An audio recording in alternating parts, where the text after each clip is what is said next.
ঢাকা মহানগর দক্ষিণের আওতাধীন প্রতিবাদ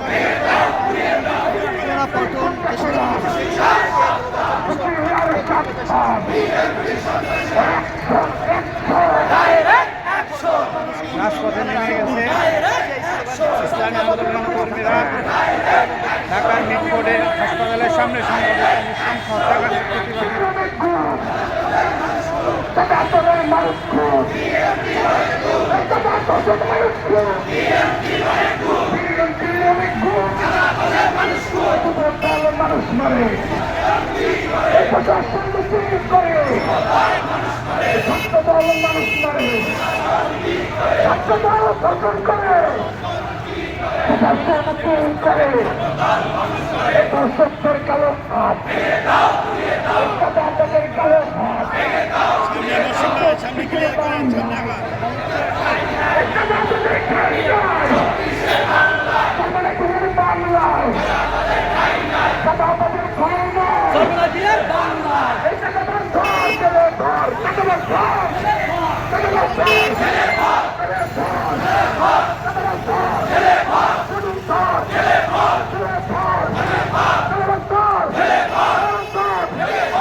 Get.